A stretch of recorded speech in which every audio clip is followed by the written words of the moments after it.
Hey, what up, everyone? Dragon back again, here to tell you that you should be watching Bright.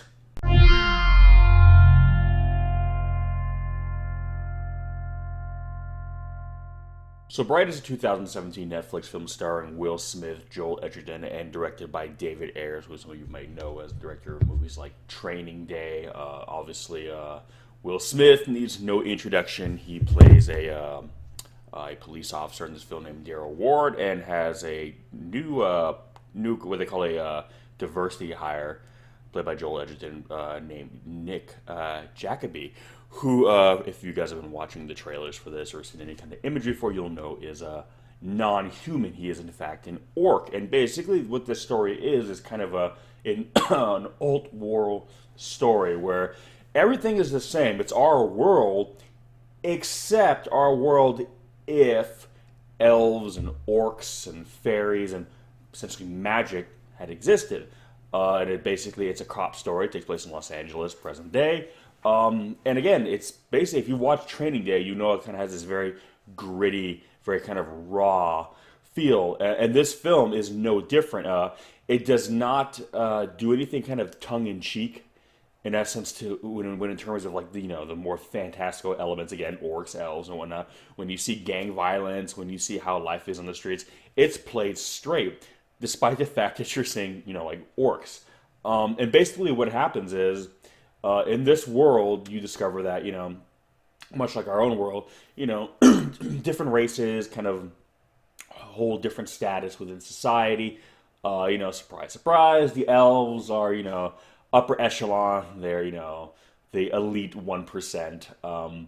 And again, big surprise, the orcs are kind of treated more like garbage. You see them, they live in, the bad neighborhoods. There's more, gang violence amongst them. They're stuck doing like the crappy jobs that, an elf would never be caught dead doing.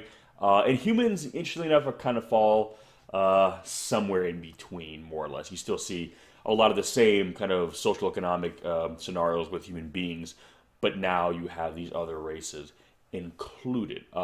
And basically, this all kind of stems from like 2,000 years ago. There was a Dark Lord, which in this film they don't really get too much into what that was. They touch upon it, but that's pretty much all you need to know about that. There was talk of a sequel, so I'm sure they'll get into it there.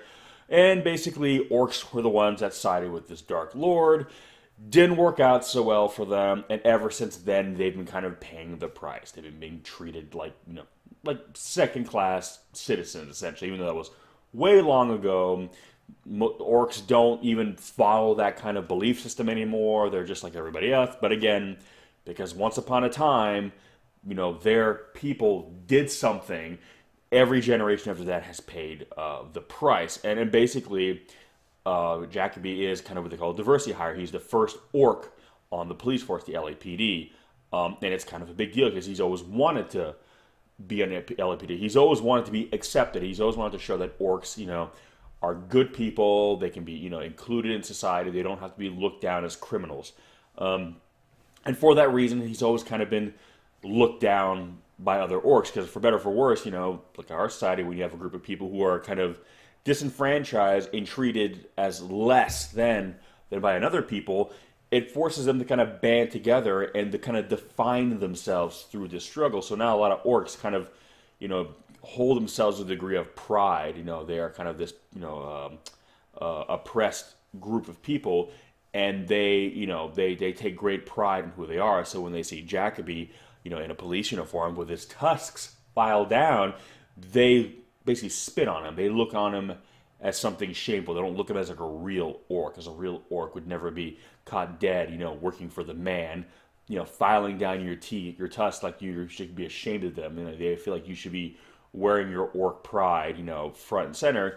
And if other races have a problem with that, oh, fuck them. And that's kind of that mentality. But for him, he's always wanted to prove that, no, we don't have to live that way. We should all get along, basically. And I'm going to basically step across that line and basically put myself out there and take a lot of the heat. Because in addition from hearing it from orcs, he's even said, when he hears like orcs in the street talking shit to him, speaking in, the orc language, Will Smith's character's like, what are they saying? He's like, nothing I haven't heard before. For him, that's old news.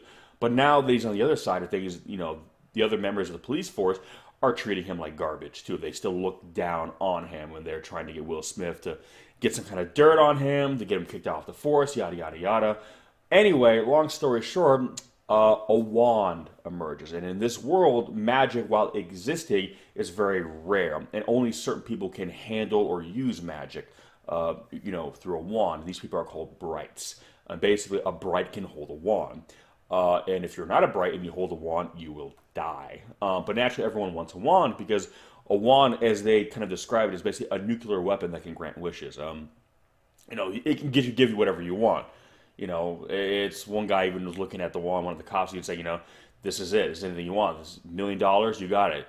$10 million, you can have it. Give you a bigger dick, even. It's whatever you want. That's why a wand is considered such a dangerous thing to have.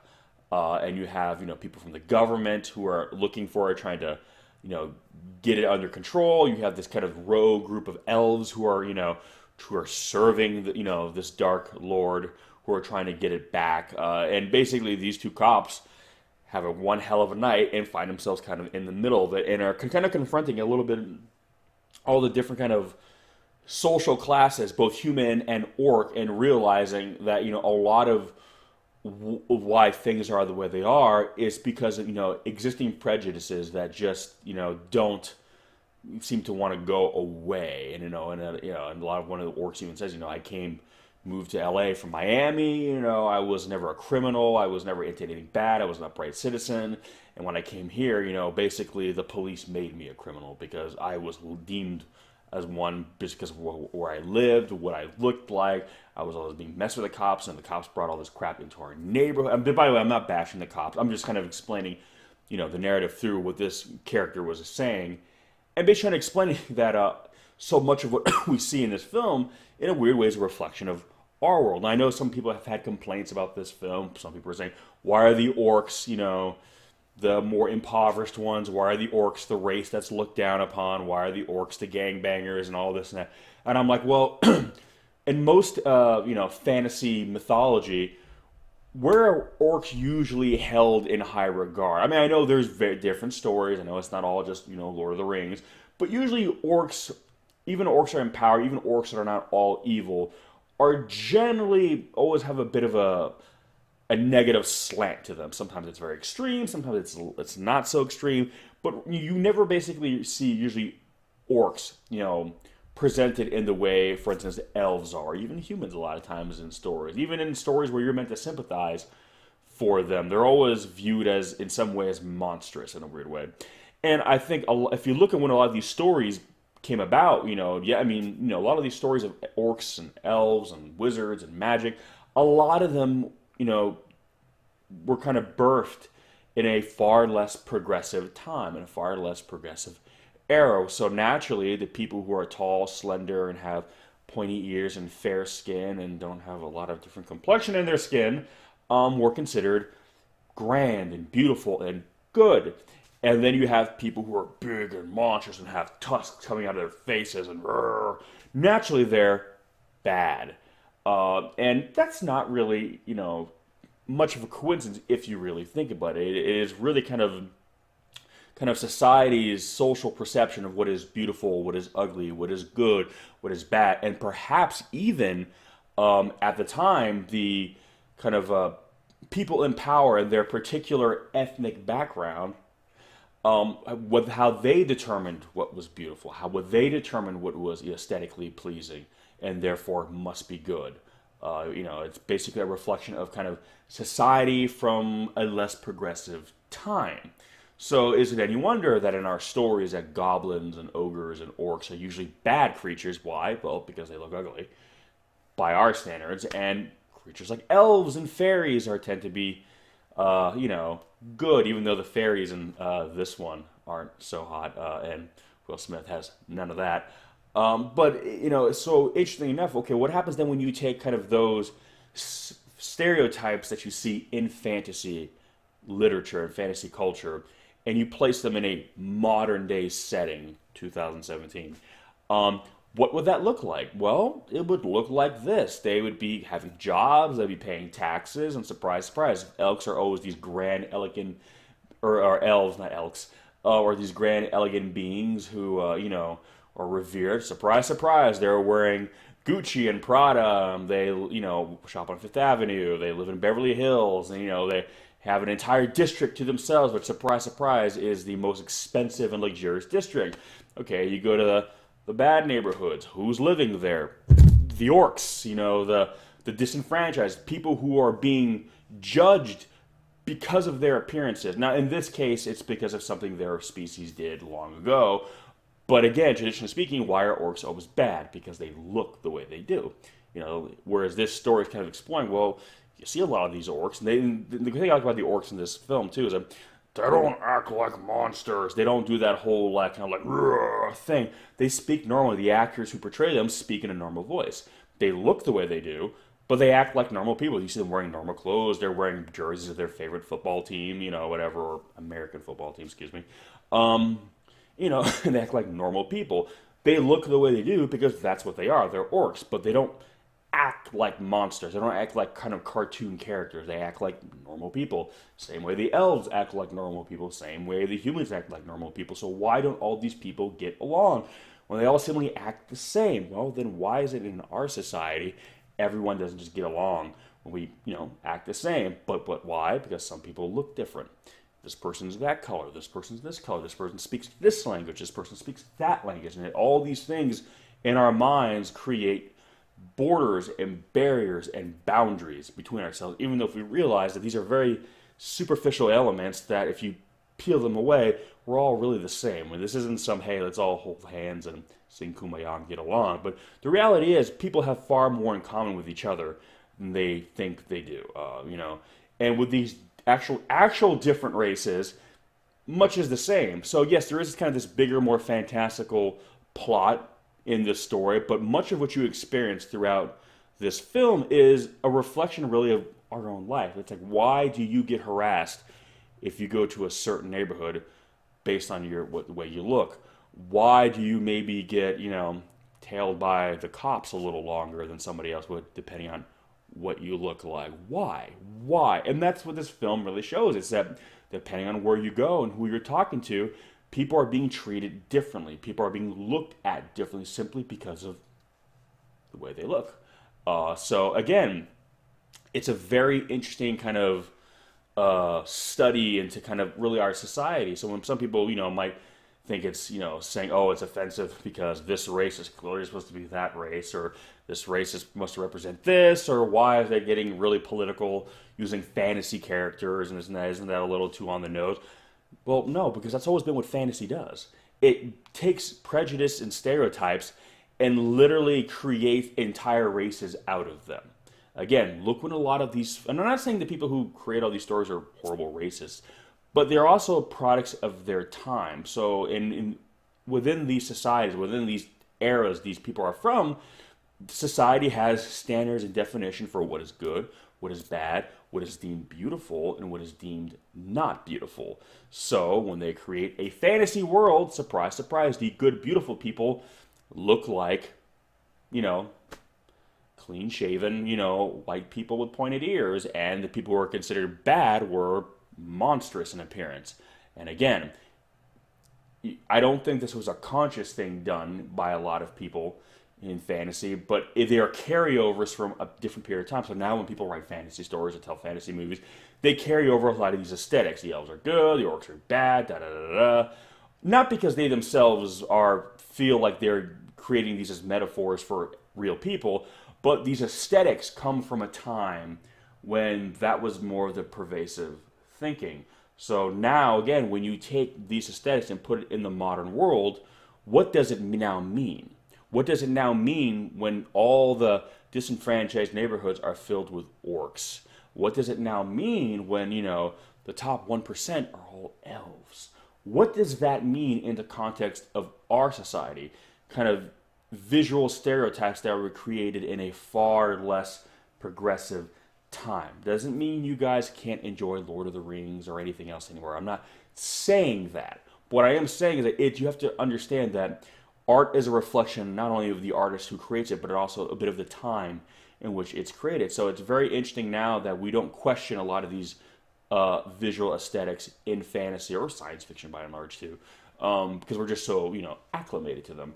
But when you put it in a very modern setting, when it's no longer a magical world of sword and shield, you start to notice things that maybe you didn't, because now why things are the way they are now become a bit more clear when you see them in the context of our world. So for that reason, I really thought Bright was kind of a really kind of inventive way at shining a light on something we all hear about, we all deal with. You watch the news lately, we see unfortunately a lot of this stuff going on, but maybe understanding where a lot of this stuff comes from, that a lot of these stereotypes and kind of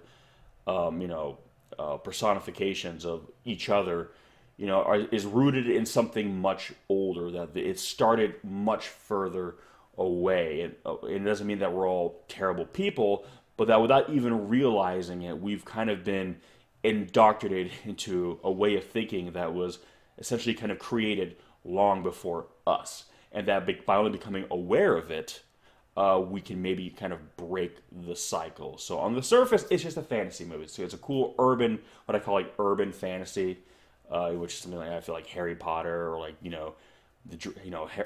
anything with a character like Harry Dresden, where there's magic and magical creatures, but it takes place in the modern day in our world. And this is very urban fantasy. So if you're a fan of like gritty cop dramas and stuff like that, I would actually recommend this to you, because it is a very much, first and foremost, a gritty cop drama that has elves, orcs, fairies, and magic. But it's a cop drama first. And if you're a fan of fantasy, well, it's got orcs, fairies, and elves in it, so you should definitely check it out for that. And again, it's an interesting story, and I think it holds a lot more weight that it's coming out in today's world, given kind of the social political climate that we live in.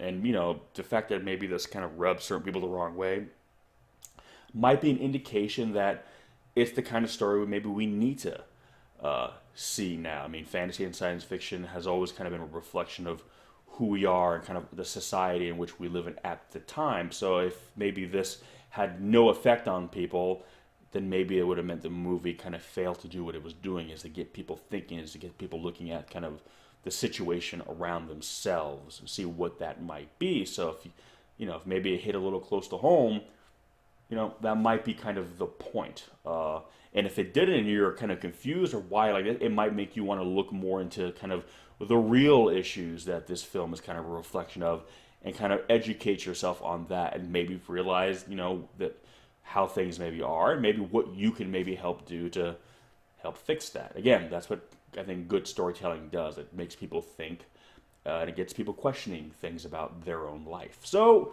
Bright, have you seen it? If not, it's on Netflix right now, so it is a Netflix film.